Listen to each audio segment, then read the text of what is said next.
এইভাবে একবার বড়া তৈরি করে দেখুন। শুধু আলু আর বেসন দিয়ে খেতে হবে খুবই মজাদার এবং খুব সহজেই চাইলেই ঝটপট তৈরি করে নিতে পারবেন বিকেলের নাস্তা হিসেবে। খুব মজাদার হবে। এর জন্য প্রথমে আমি নিয়ে নিচ্ছি এখানে কিছু আলু, এগুলোকে ছিলে খুব ভালোভাবে পরিষ্কার করে নিয়েছি। তারপর এখানে নিচ্ছি একটা পলুনি, এটাকে দিয়ে আমি এই ছোট সাইজটা দিয়ে আলুগুলোকে পলে নিব সবগুলোকে।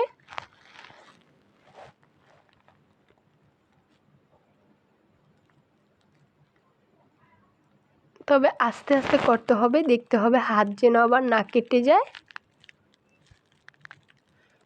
এইভাবে আমি সবগুলো করে নিব।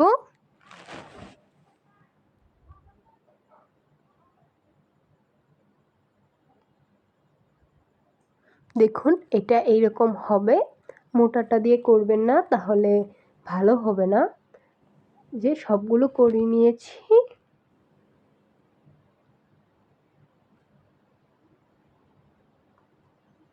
তারপর আরেকটা বাটিতে নিয়ে নিব পানি।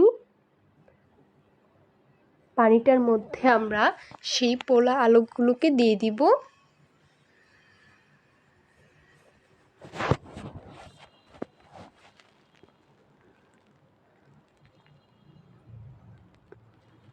তারপর আলুগুলোকে আমরা খুব সুন্দরভাবে ধুয়ে উঠিয়ে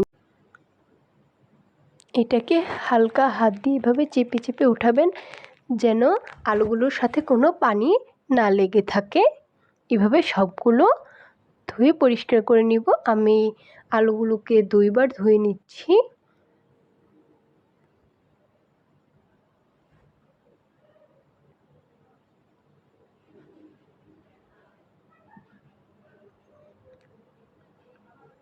চেপে চেপে করে নেব যেন কোনো রকমের পানি না থাকে।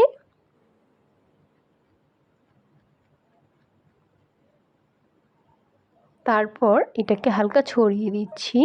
এর মধ্যে দিয়ে দিচ্ছি পেঁয়াজ কুচি এবং মরিচ কুচি। তারপর দিয়ে দিচ্ছি স্বাদ মতো লবণ, আমি এখানে হাফ চা চামচ দিয়েছি।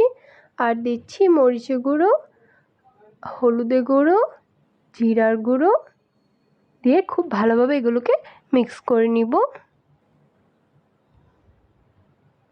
মিক্স করা হয়ে গেলে এতে দিয়ে দিচ্ছি 5 ফোড়ন, দিয়ে আবার একটু মিক্স করে নিচ্ছি।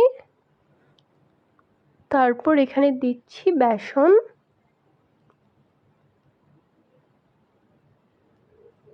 এখানে 2 চা চামচ বেসন দিয়ে নিচ্ছি। তারপর দিয়ে দিব চালের গুঁড়ো। তারপর অল্প পানি দিয়ে খুব ভালোভাবে মিক্স করে নিব। অল্প অল্প পানি দিয়ে একটা বড়া বানানোর জন্য ব্যাটার তৈরি করে নেব। এটা অতটা পাতলা করা যাবে না, আবার অতটা ভারীও করা যাবে না। তারপর আপনি ইচ্ছে মতো শেপ দিয়ে নেবেন, যেভাবে ইচ্ছা আপনি এভাবে দিতে পারেন। তারপর কড়াইয়ে তেল দিয়ে নেবেন। চুলার জালটা মিডিয়াম আঁচে রাখবেন।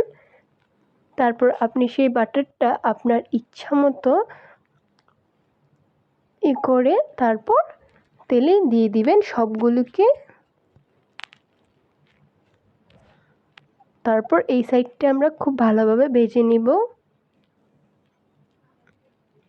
তারপর সবগুলোকে উল্টে দিব।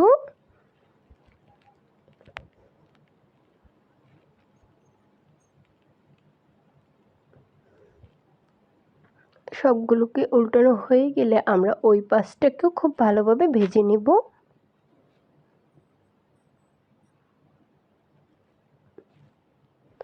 তারপর যখন দেখবেন কালারটা লালচে লালচে এসে পড়েছে, তখন বড়াগুলোকে নামিয়ে নেবেন। আর বড়া নামানোর পর দেখুন দেখতে যতটা সুন্দর হয়েছে, খেতেও ততটাই মজার। আর দেখুন কতটা মুচমুচে হয়েছে।